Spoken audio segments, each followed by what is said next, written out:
Hey there, welcome to 501 week number one. My name is Bill Selleck.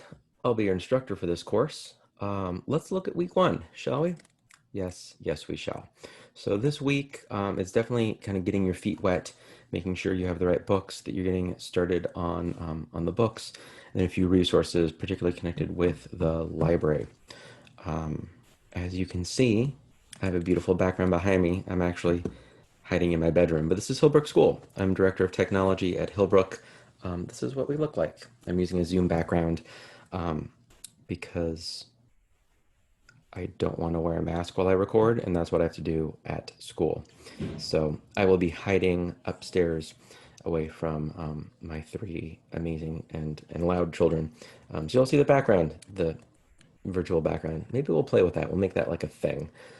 So wherever you may be, I hope you are being safe and you're doing okay. So week number one, you have a little bit of reading to do.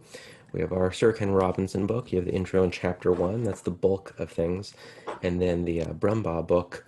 It's the really short. It's just really like what you're going to get with that googly book is here's some really cool things you can do in your classroom. So give it a go. It's like 4 pages around Google Drive and search, and then like 3 pages around Google Drive in particular. So those should get you going. There is a quick little, I hesitate to call it an infographic, but just kind of a path of the growth of an EdTech teacher leader. So you're going to take a look at that. The biggest thing, if you have not set up a profile picture inside of Google, you're going to want to do that. The quickest way I go is just myaccount.google.com. You can also get to it with the top right corner. I forget if it's mirrored, top right, whatever your right is. And click on that, and you're going to make sure that you have a profile picture. That way, when you're collaborating inside of Google Apps, people will know who you are. It's a really big deal when you are not face to face. And at this point, even if we are in person, we're masked up and we are not face to face in the way we are used to. So whenever you can provide a photo of yourself for colleagues, for students, for other classmates, it's a good thing to do. You have a discussion.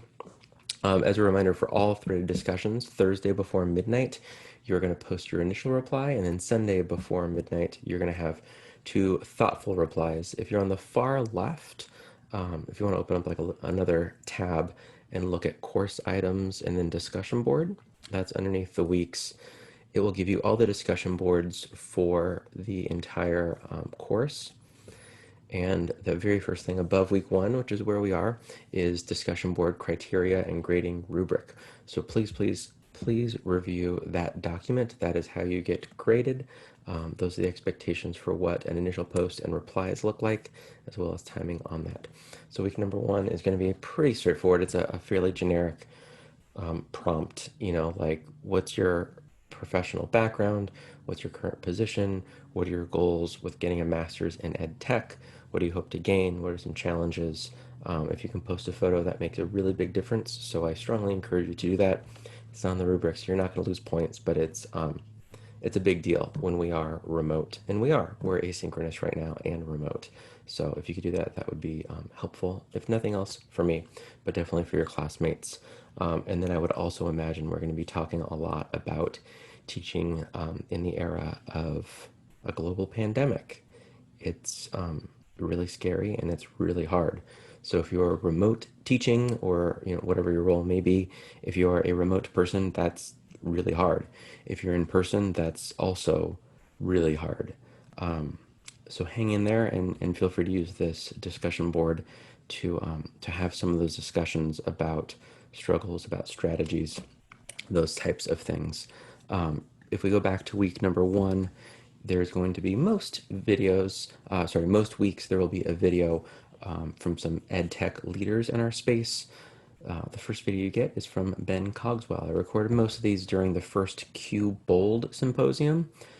If you know nothing about Q, you will during this course. Ed tech organization in California and Nevada, mostly California, and was able to present at Q Bold and talk with a bunch of the fellow presenters at it. So the only other thing is you have a handful of library orientation videos created by the library staff. So take a look at those for resources. And then there's just kind of looking ahead at what's due in weeks 2 and 3. So I will stop there. As always, reach out with questions, thoughts, concerns, and happy week 1, everybody.